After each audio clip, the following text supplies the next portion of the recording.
I wanted to draw your attention today to the work of an artist, a comic book artist, or should I say a graphic novel artist, uh, who is Polish, and this is the only English work that he's got in print at the moment. However, those of you who are watching who may speak Polish will be very interested to look him up on Instagram or on Facebook, and you'll see that he's got quite a few really interesting graphic novels with a heavily occult topic. If you like the idea of demons, but also Slavic gods and these kinds of areas of interest. You'll find that his graphic novels are probably going to be of interest. Okay, let's talk for the moment about this particular little book that I've got in my hands right here, The Lesser Key of Solomon. This is the Samuel Little McGregor Mathers' translation of the book Ars Goetia, which is one of the grimoires that appears in the Lesser Key of Solomon, right, in the Lemegeton. And it's kind of interesting to read his introduction that he translated that mentions all the other books, right, the Almadel, what else we have, Theurgia Goetia, right, Theurgia Goetia right there, and Ars Notoria also is a part of the Lemegeton, the Lesser Key of Solomon, although I do realise that Dr. Stephen Skinner suggests that may not have been by design. Anyway, that's completely beside the point. What we have here is a reprinting of Samuel Little McGregor Mathers' work or translation that he did partly in collaboration with Aleister Crowley, and Ottoich has added his own art in some cases. Right, so not every single one of the 72 entities mentioned in Ars Goetia have their own artwork, but yeah, as I say, quite a few of them do. All of the sigils of the entities, I hesitate to call them demons because, while some of them may be so, the nature of them is varied. There are some of them who are extremely cantankerous, there's some of them who are extremely unsociable, and on the other hand, some who are extremely sociable on the other hand, right? And very helpful and so on and so forth. Anyway, what I particularly enjoyed here was, the very distinct art, the very recognizable art. Once you've seen a few of his pictures, you'll definitely recognize it when his style when you see it elsewhere. I really enjoyed reading firsthand what Samuel Mathers' preface had to say about the whole thing, and his attitude, his perception of what these entities in fact were. Let me take an opportunity here to talk a little bit about the word Goetia. Some people pronounce it Goetia. Goetia actually means the magic of the Goes.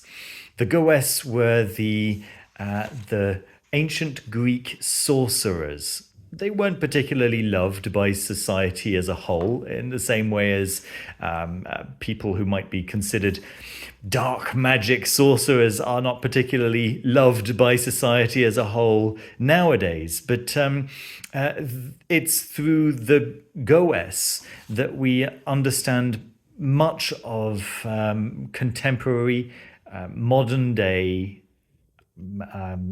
necromancy and sorcerous magic. Certainly the PGM, the Greek magical papyri, Greco-Egyptian magical papyri, would be considered works of Goetia, right? So to call these entities goetic demons is not quite right. They are at a push, they are the demons mentioned in Ars Goetia, right? I think that that's as close to calling them goetic demons that anyone should really come. They are, of various natures, and I would argue that they're not necessarily all demons. Some of them are simply ancient gods that have been demonized.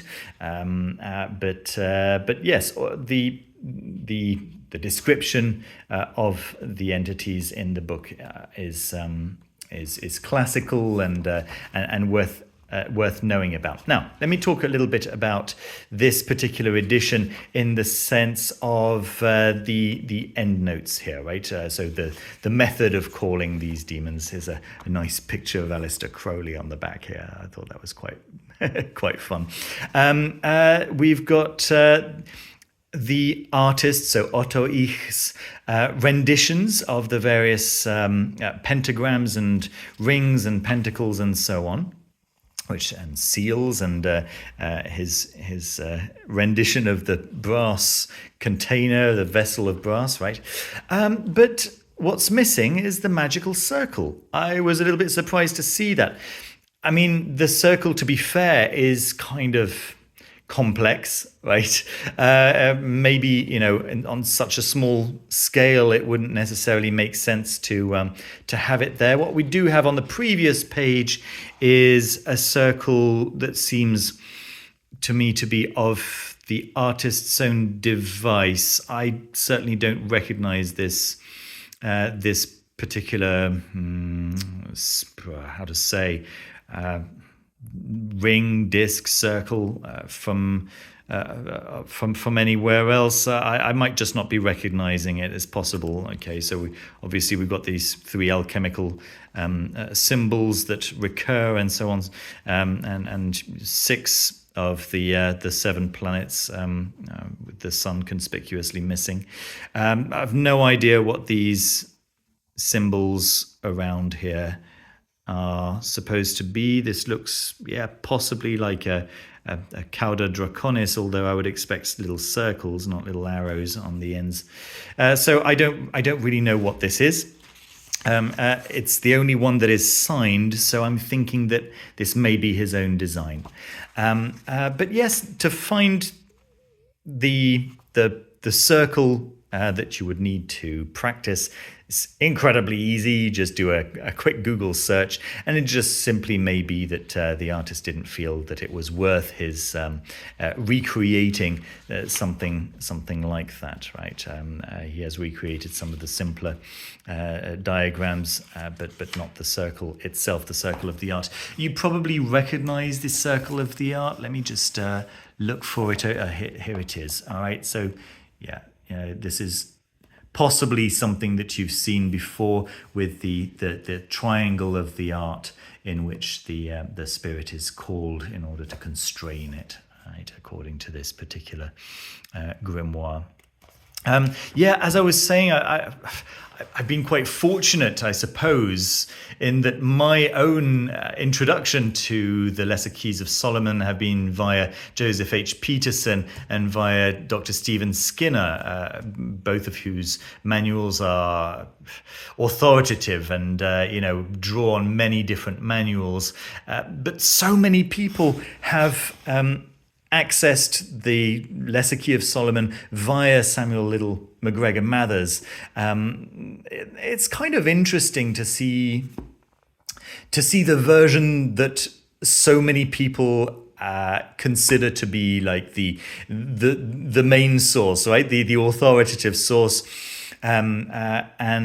Just because it was for so long the only source available. Right, we're very, very lucky right now to be living through this kind of golden, maybe not a golden age, but a renaissance of ceremonial magic, thanks to the internet, where information is much more freely shared.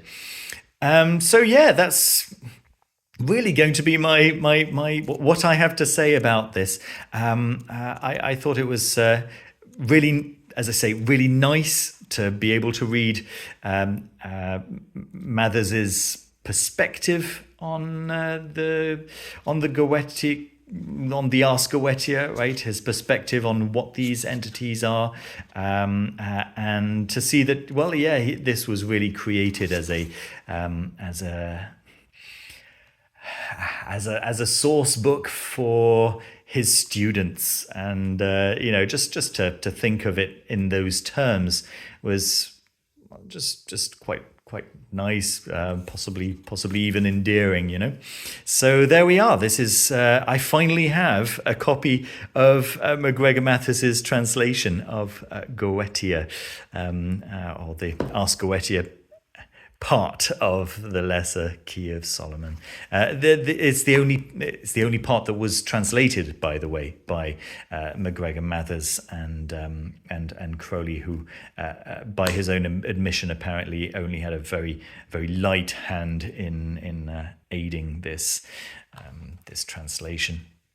But yeah, there we go. That's I'll leave links down below if you liked Ottoich's art style. You'll also be able to find the various graphic novels that he's written if you speak Polish, right? Those novels have not been translated into English. Actually, one of them has, but it wasn't a very good translation, if I remember correctly. There we go. That's what I have to share. Thank you ever so much for watching. Don't forget to leave a thumbs up, subscribe down below if you haven't done so already, and I'll see you very soon with another video. Take care of yourselves. Bye.